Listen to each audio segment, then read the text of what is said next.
welcome Jack Ma. Thank you. Thank you. Thank Thank you. We've all become very cognizant of Jack and his story. And when Alibaba went public with the largest IPO in history, we knew a lot more about him. So I want to talk about his personal story. I want to talk about how many times he tried and failed and what kept him going. I want to talk about where he is today and how he got here, and where he is going and how he expects to get there. And if he gets there, what will it all mean for him and for the people that he wants to inspire? So I begin with this question, though, Jack. Why are you back at Davos? It's a long break for 7 years. I think my last trip here was year 2008. But I was coming for year 2001 for the Young Global Leader for Tomorrow. And remember, I never heard about the Davos when I came. But when I came, in the Switzerland, so many young people demonstrate. It was such a horrible thing that I was, and I asked them, why did they do it? They say, anti-globalization. And I say, why? Globalization is a great thing. Why people don't like it? And then we come all the way for 2 hours here. There's a machine gun. There's a people checking. I say, oh God, is that a forum or is it a prison we're gonna go? Is that? But when I joined the forum as the Young Global Leader, I was thrilled by so many ideas. For the first 3-4 years, I learned what does the globalization mean? What does the corporate citizenship mean? What about social responsibility mean? All these new ideas, and I see so many great leaders talking about leadership, and I benefit a lot. And the year 2008 and 2009, when the financial crisis came, I think it's better go back to work, because we can never win the world by talking. So we go back, spend 7 years. Now I come back, I think it's time to do something return, because I learned so much. Let's talk 12 years ago. So why I should not talking to the young global leader of today, sharing with them how we've gone through. Okay. So that was the thing. Let's start with where you are today. Just how big is Alibaba? How many people come every day? How many people come in a week? How fast is it growing? Yeah, we have over 100 million buyers visiting our site, shopping our site every day. And we created 100 million every day. We created 14 million jobs for China, directly and indirectly. And we grow from 18 people to 30,000 people, 18 people in my apartment, to now we have a 4 big campus. Compared to 15 years ago, we were big, but compared to 15 years later, we're still a baby. How big will you be 15 years from now? I think 15 years ago, I told my team that in the past 15 years, we grow from nothing to this size. And 15 years later, I want people to know about Alibaba, know Taobao, because it's already everywhere. I want 15 years ago when we talk about what is e-commerce, why small business can using this e-commerce, this internet, can do business across the nation. And I hope 15 years later, people forget about e-commerce because they think it's like electricity. Nobody thinks it's a high tech today. Now, this is something that I don't want 15 years later, we still walk on the street talking about why and how e-commerce can help people. Talk about the IPO. Did it exceed your expectations? Well, it's a pretty small IPO, 250. Yes. Yeah. The largest IPO in the history of Wall Street. We raised. And number 2 was a Chinese bank. Thank you. I remember year 2001. We went to raise some 5 million, 3 million venture capitalist dollars in the USA, and got rejected. And I say we come back raising a little bit more. But I think, what we think more about is for $25 billion, how we can spend the money efficiently, because this is not the money, this is the trust from the world, the trust from those people. They want you to do better jobs, to help more people. They want to have a good return. So I think gives me more pressure, because when our market cap is bigger than IBM, for a certain day we're bigger than Walmart. We're one of the top 10, 15 largest market cap company in the world. I told my team and myself, is that true? We're not that good. Because years ago, people say, Alibaba model is terrible. Does not make money, have this and that, all the big bad things, because Amazon is better, eBay is better, Google is better, and there's no such model like Alibaba in the USA. So I told myself and people, we were better than people thought. But today, when we are that big size, I said, no, we are not that good as people thought. We're just a company 15 years old. Average age is 27, 28 years old, young people. We're doing something that human beings have never tried. So I want to talk about the future. Let me take you back to when you were born in Hangzhou, where the headquarters still are. Yep. And your campus is there. You don't have a loot, don't move your loot. Your headquarters there. Yeah, you found it there, loot there. You grew up in the 60s. 64. Born in 64.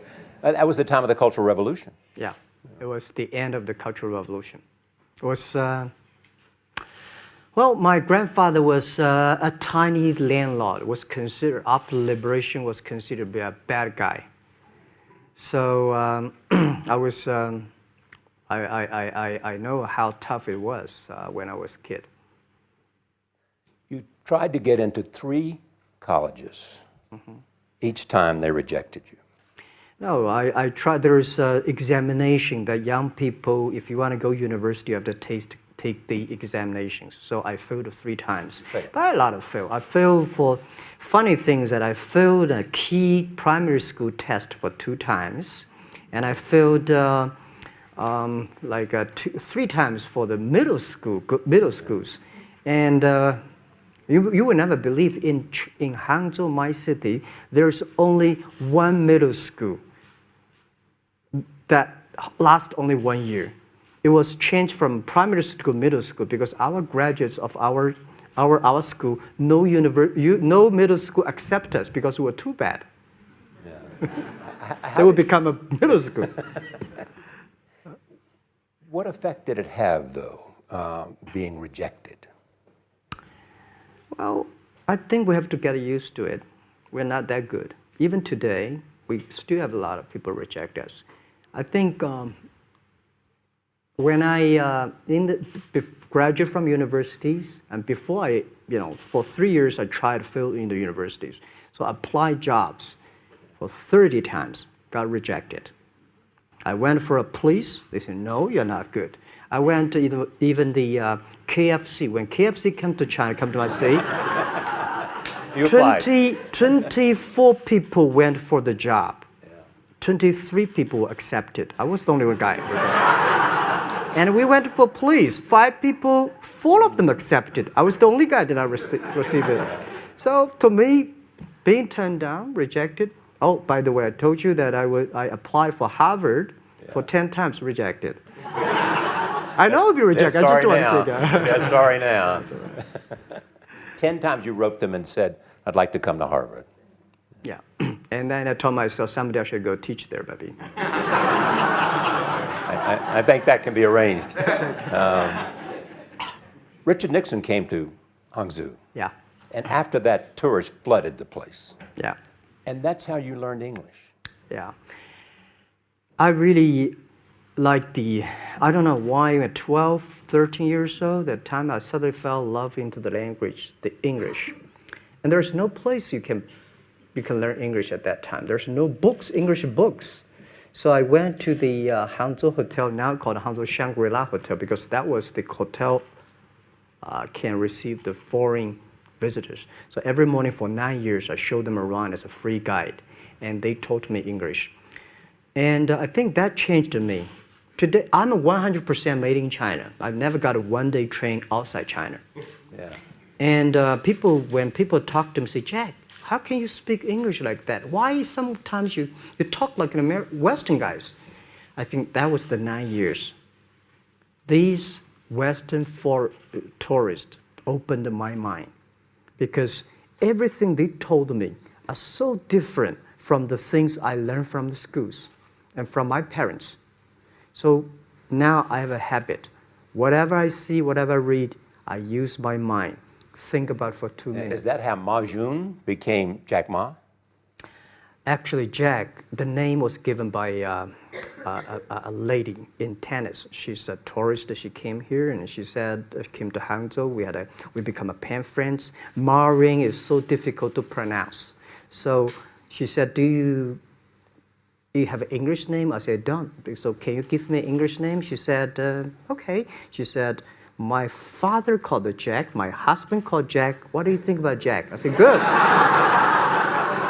So I've been using that for that many years. Yeah. First visit to America, 1995? 1995, yeah. I come here for a project helping the local government to building up a highway. And you tried the internet. I tried the internet in Seattle. And in a building called the U.S. Bank. I don't know whether the U.S. Bank is still there or not, but it's a building.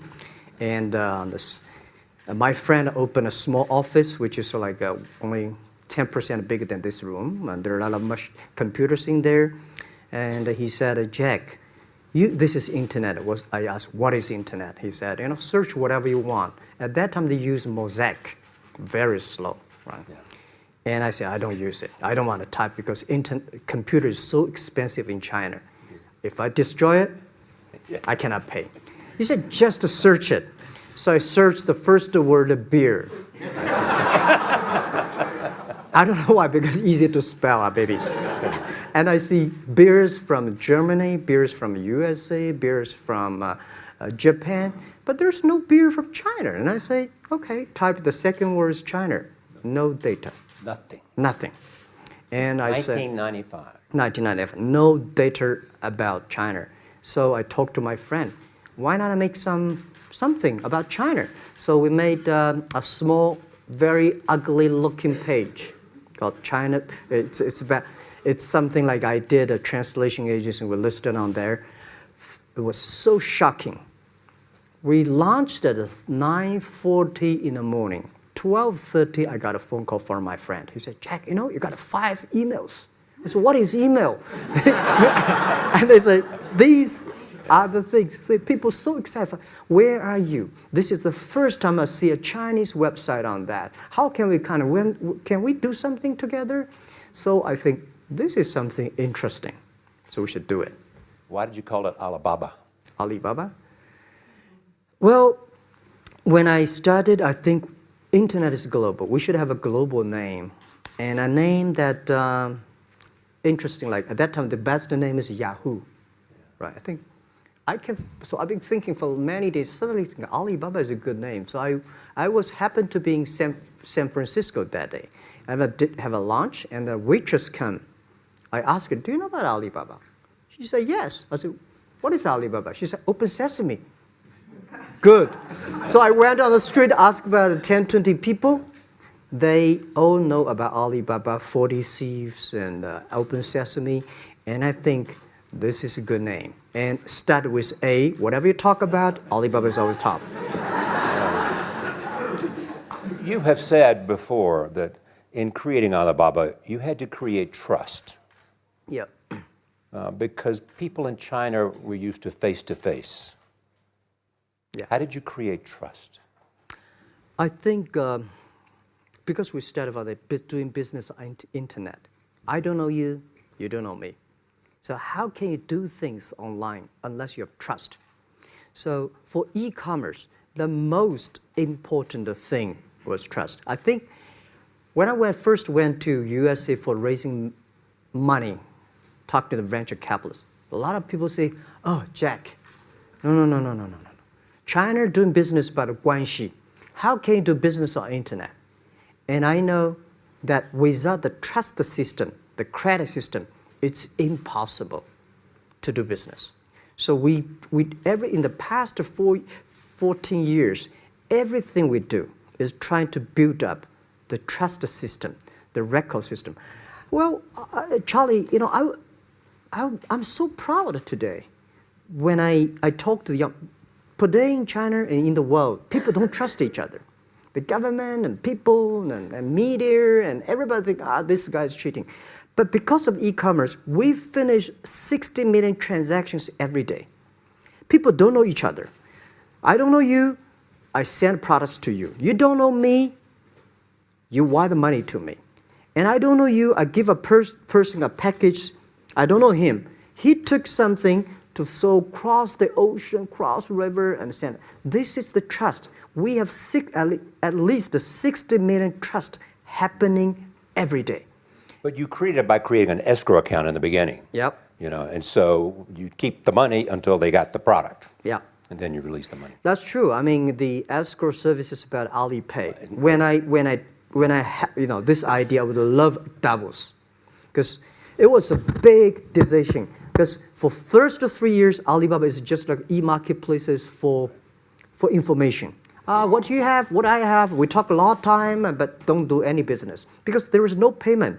I talk to the banks. No banks want to do it. Banks say, no, this thing never work. So I don't know what to do. Because if I start to launch a payment system, it's against the financial legal laws. Because you have to have a license. But if I don't do it, e-commerce will go nowhere. So then I went to Davos. I listened to a leadership discussion. Leadership is about responsibility. And after I listened to that panel, I give a call to my friends, my colleagues in my apartment, say, do it now, immediately.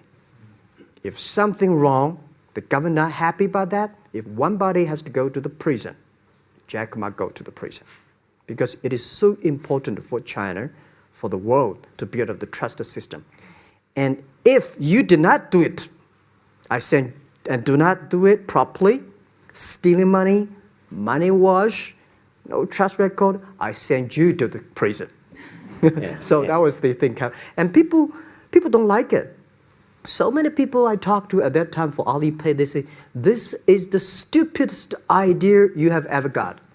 But I say, I don't wear the stupid clever as long as people use it. Now we have 800 million people using this Alipay. Stupid things, if you do whatever is better. Alipay is a privately held thing. It's not part of Alibaba. No, it's a private. Let me talk about money for a second. Yeah. You have never gotten money from the Chinese government? No. None. I want it at the beginning, and later I don't want it, because I think if the company always think about picking money from out of the government pockets, that company is rubbish.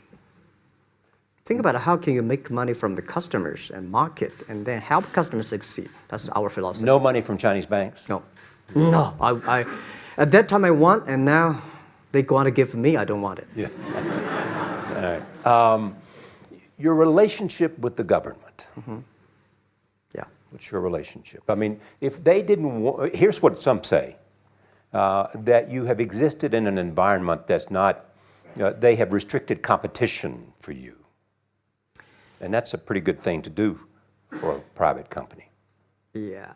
I think the relationship with the government for us is very interesting. For the first 5 years, because I've been working as a part-time jobber for a government organization called Ministry of Foreign Trade, 1997, for 14 months.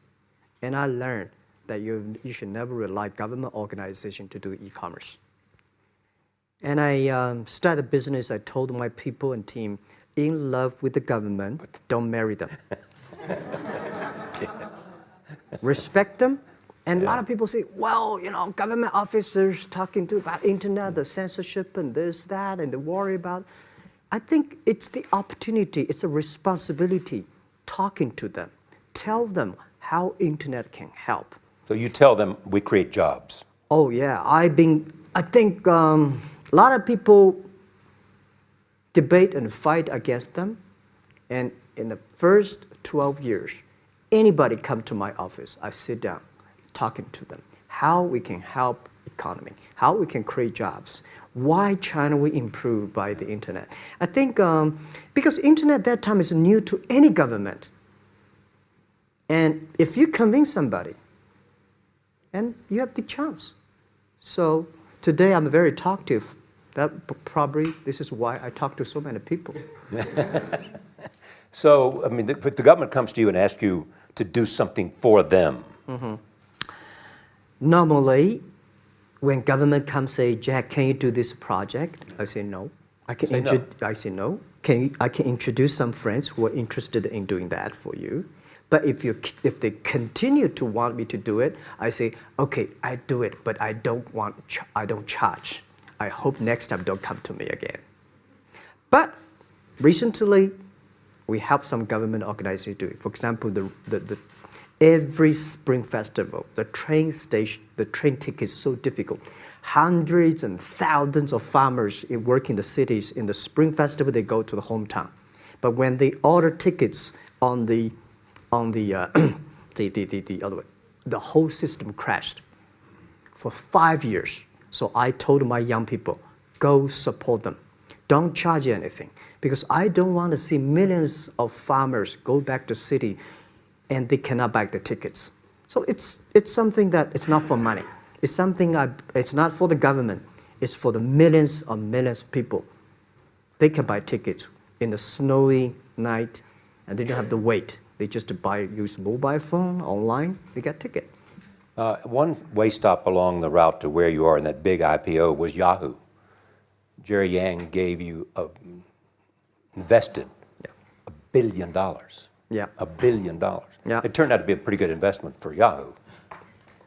Yeah. But one time after another, you raised this money on your own outside of China with investors.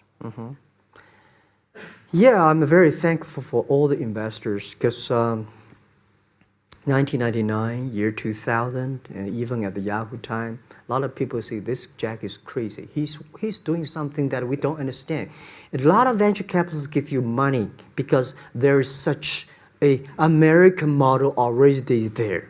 But they say, Alibaba, we don't see this kind of model, right? They say Jack's crazy. Yeah, this is crazy guy. I mean, I remember my first time in Time magazine, they call me Crazy Jack. And I think crazy is good. We are crazy, but we're not stupid. We know what we are doing, but if everybody agree with me, if everybody believe our idea is good, we have no chance. So that's the money we raised. We're very thankful. So when our investors make a lot of money, I feel proud and honored. As you know, in the United States, issues have risen about privacy. Yeah. Google and Apple, and questions of whether the government should have access to files. How do you handle that if the Chinese government says you know a lot about people? You have transactional relationships with lots of people. And they say, we want to see your files. Well, so far I don't have this kind of problems from Chinese government. And I told them, any government, if you come here for the national security, anti-terrorist, well, anywhere, anti-terrorist, we work together. It's a criminal, we work. But rest of that, no. I said, we are a business. The data is so precious because we don't know how. Because if we give to anybody, it's going to be a disaster. And also about privacy issues. I think, just like hundreds of years ago, people say, I would rather put money under my pillow rather than put in the banks. But today, banks, they're special. They know how to protect money much better than you do. Privacy issues, all these kind of securities, today, we may not have the solutions. We don't have the answer. But I believe our young people have the solutions. In the next 10, 20 years, there will be breakthrough on that. And I'm fully confident on that. Your life is a testament to the idea that nothing is impossible. That if somebody says no, you say it's just the beginning. Where does that come from?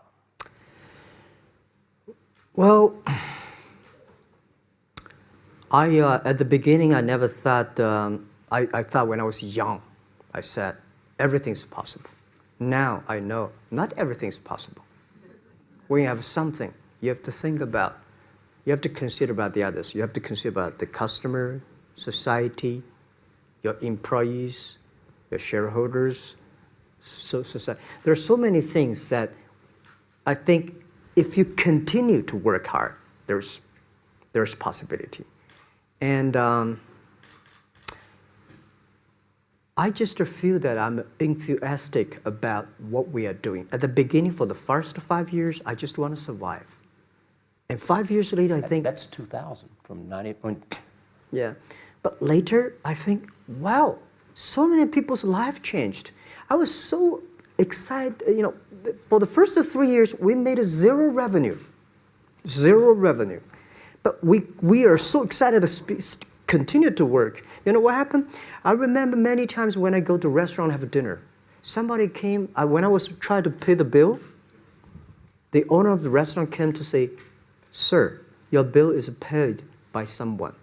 And the small note say, "Hey, Mr. Ma, I'm your customer of Alibaba Group, Alibaba platform. I made a lot of money, and I know you don't make any money. I pay the bill for you." Yeah. And I remember one day that I was sitting somewhere in the coffee, somebody sending me a cigar. I don't smoke cigar, but there's a note that, "Thank you very much, I'm your customer." And I remember in the Taobao days, I was at the Shangri-La Hotel in Beijing. When I get on the taxi, the man who opened the door for me, the boy at the gate, he said, "Jack, thank you very much. I'm the service here. My girlfriend makes more money than I do on your site." And this is something that you know that it's not amazing. If you don't do it, nothing's possible. If you try to do it, at least you have the hope. The revenue comes from advertising and a smaller amount from transactional fees. Yeah. Most of it from advertising. Tiny. Tiny from advertising? Tiny from advertising, tiny from transactions, because we need big mass. Now we have more than 10 million small business power sellers selling our site to everywhere. So the transactions we have is second after Walmart. So tiny. Second after Walmart. Yeah, tiny of the of the money already make us big. So, you know, second after Walmart. I remember one of the senior management of Walmart guys came to Hangzhou 5 years ago. He said, "Jack, you know, you do a great job," and blah, blah, blah. So I said, "Maybe in 10 years we'll be bigger than Walmart." He said, "Young man, you have a good hope." So we said, "I make a bet. I think in 10 years we'll be bigger than Walmart on the sales." Because if you want to have 10,000 new customers, you have to build a new warehouse and this, that. For me, 2 servers. What's your market cap versus Walmart today? I don't know, but I don't maybe either. some. It's close. I think so. Maybe we should check later. All right. Yeah. So where are you going? What does Jack want? I think because of the name for Alibaba, we are internet company, happen to be in China. We have the same spirit and entrepreneur spirit like every great entrepreneurs in the world. And I remember the day when I started Alibaba, we want to have a mission helping small business doing easier. So next step is today, so many millions of small business using our platform to sell things, and over 300 million consumers buy things from our site. Cheapest, efficient. So what I'm thinking about, how we can make Alibaba a platform for global small business. My vision is that if we can help a Norway small business can sell things to Argentina, and Argentina consumers can buy things online from Switzerland. And we can build up, which I called, I don't know, maybe not right word, called EWTO. The WTO is great, past century. But WTO helps so many big companies to sell things across the nation. Today, internet can help small business sell things across the oceans, across the nations. And I hope that we can serve 2 billion consumers. 2 billion consumers. 2 billion consumers. We can help 10 million small business outside China. Help them. Outside China. Outside China. Because we help the American farmers in Washington State almost 300 tons of cherries to China last year. Cherries. Before we sell, the ambassador of USA came to me and said, Jack, can you help us selling cherries? In China. I said, what cherries and the fruits? He said, why not? I said, why not? Let's try. So that when we start to sell cherries, the cherries still on the trees. So we start a pre-order, 80,000 families order cherries online. So we pick up the cherries and ship into China. Within 48 hours, we sell the cherries. The consumers are so happy. But we got a lot of letters complaint after 3 days. They say, why only 100 tons? Why we should not get more? So we sell, 2 months ago, we helped the Costco. We sell 300 tons of nuts to China. So I'm thinking about if we can sell, we're also selling Alaska seafood to China. So if we can sell seafood, if we can sell the cherries, why we cannot help American and European small business selling things to China consumers? China needs that. So this is what I want to do is that 2 billion consumers, China, Asia, developing nations, how we can let them buy things globally. Alibaba rode with the millions of people that went from poverty to the middle class in China. I mean, you were right there growing as they grew and increased. When you look at the international markets, you're doing well in Russia? Yeah. How well? We do pretty good in Russia, and we do also pretty good in Brazil. In Brazil? Russia, I think now I don't know, we are if not the number 1, we're the number 2 or number 3 largest. E-commerce. E-commerce. I remember last year we had a campaign. The campaign is that a lot of Russian girls and boys want to buy things from China. You know how many days a Russian girl placed an order and received the products from China? 2 years ago, 4 months. Even that, people are so happy about all the thing. And last year, the campaign, within 1 week, we crashed the whole logistics system of Russia. All right. You were also seen in Hollywood. Yeah. What are you doing in Hollywood? Well, I like the Hollywood innovation and the digital background. I learned so much about the Hollywood movies, especially the Forrest Gump. You love Forrest Gump. I love Forrest Gump. Well, why do you like him? Simple. Never give up. Never give up. People thinking he's dumb, but he knows what he's doing. And I was very depressed the day, year 2002 or 3 in the States, when a bit earlier than that. I was very depressed when I could not find out a way for the internet. And then I watched the movie in my friend's home, Forrest Gump. When I see him, I think, this is the guy we should learn from. Believe what you're doing, love it, whether people like it, don't like it, be simple. And like the word, life is like a box of chocolate. You never know what you can get, right? I never know I would be here talking to you and talking to Charlie Rose. I never know. But today I made it. I told my people in my apartment 15 years ago, guys, we have to work hard, not for ourselves. If we can be successful, 80% of the young people in China can be successful. We don't have a rich father, powerful uncle. We don't have $1 from bank, 1 cent from government. Just work as a team. So what do you worry about? I worry about it today. Young people, a lot of young people lose hope, lose vision, and start to complain. Because we also have the same period. Because when it's not a good feeling being rejected by so many people. We also depressed, but at least later we find that the world has a lot of opportunity. How you see the world, how you catch the opportunity. So, in the Hollywood gives me a lot of inspiration. You know? But you were out there for business. You were out there because you want to make movies and sell them. I want to make the movie for business-wise. We are e-commerce company. We have a lot of products that need logistic. But movie, TV, these are things you don't need logistic system.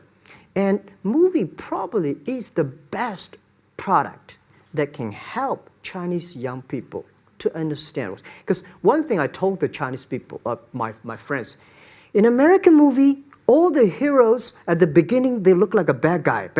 Terrible things coming, they become a hero. And finally, they all survived. China, if you're a hero, all the hero died. So, because only dead people become the hero. So nobody want to be the hero. So you want to change the Chinese definition of hero? Yeah, I want to say hero. Today we have so many heroes live in this world. Are you still writing these kung fu novels or are you just reading them? I read them and I start to write something. I think it's fun. The kung fu is something you start to think about something that you cannot do. But if you have some luck, if you continue to practice, if you got a good master, if you're a good team, you're an expert. So at least to make me, when I'm busy, when I'm tired or frustrated, I read kung fu books. And You also travel with a Tai Chi. Am I saying that right? A trainer. Tai Chi? Tai Chi. Tai Chi. Tai Chi, yeah. What does that do for you other than keep you in good health? I love Tai Chi. Tai Chi is a philosophy about yin and yang. Yeah. Tai Chi is about how you balance, how you work, like a competition. People say when I compete with eBay, say, you hate eBay. No, I don't hate eBay. It's a great company. You know, they come, I go. You know, Tai Chi is like, you fight here, I go over there. You put it on the top, I go to down, right? So it's a balance, right? You are heavy, I'm small, you know. When I'm small, I can jump. You're heavy, you cannot jump. So the Tai Chi is better philosophy. I use in Tai Chi philosophy in the business. Calm down. There's always way out. And keep yourself balanced. And meanwhile, don't try to, because business is a competition is a fun. Business is not like a battlefield. You die or I win. Business, even if you die, I may not win. Right? So it's about fun. So Tai Chi gives me a lot of inspirations. But you want your life and you want this company, Alibaba, to change the world. And you're changing the world if, in fact, you provide a forum for buying and you enable people to earn a living. Yeah. But also, you believe that Alibaba ought to change the lives of women. So what are you doing? At first, I think many years ago, I want to change the world. Now, I think if we want to change the world, we change ourselves. Change ourselves is more important and easier than change the world. And second is that I want to improve the world. Because it changed the world may be Obama's job. Because my job is to making sure that my team are happy. Because my team are happy, they can make my customer happy. If my customer, they are all small business. When they're happy, we are happy. About women, one of the secret source for Alibaba's success is that we have a lot of women. What percentage of women one among Alibaba day employees? before, I think 2 or 3 months before we IPO, there's American journalist come to our company. She asked me a question. Jack, I've seen so many women in your company. I say, what's wrong? We have later we find that we have 47% of the employees of our company are women. How many? 40? 47% of our company are women. And we actually had a 51 because we acquired some company these days. They have more men, so balance that. But these are women in top-level positions? 33% of the of the management are women. And 24% of the senior management, very top level, are women. We have a women CEO, CFO, CPO, Chief People Officer, and we have everywhere. And I think so comfortable to working with them because women, in this world, if you want to win in 21st century, you have to making sure that making other people powerful, empower others, making sure the other people better than you are, then you will be successful. So I find the women, they think about the others more than they think about themselves. Right. Women think about the kids, husband, parents much more than the man. And the user-friendliness. A couple of things I want to talk about before we go, because we have less than a couple of minutes. China today, are you worried the economy slowed down? No, I don't worry about it. I think China is doing, it's slowing down is much better than keep on 9%. China today is the second largest economy in the world. It's impossible to keep 9% of the growth. If China still keeps the 9% of the growth of the economy, there must be something wrong. You will never see the blue sky. And you will never see the quality. China should pay attention to the quality of the economy. China should not. So if we have a lot of influence, like the Hollywood movies, things, and we have sports and these things in the GDP, will be much better. So I think, just like a human growth, this body can never grow.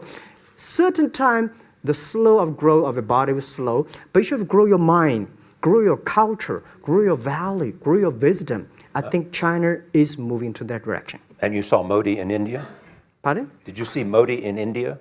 Not yet. I'm looking forward to that. So you'll go to India. Yeah. Finally, there's this. You're one of the world's richest people. Your company is one of the world's richest companies. What do you want beyond Alibaba?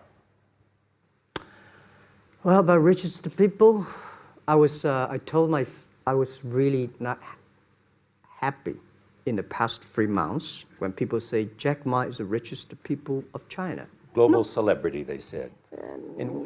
No, I'm not. When I started the business, you are. I never thought, because how many? Yeah, maybe I am. But I think 15 years ago, in my apartment, my wife was at that time one of the 18 founders. I asked her, "Do you want your husband to be a rich person?" I never said rich person in China, rich person in Hangzhou, or you want your husband to be a respected person. She said, "Of course, respected." Because she never believed, and I don't believe we'll be rich people. We just want to survive. But I believe when you have $1 million, that's your money.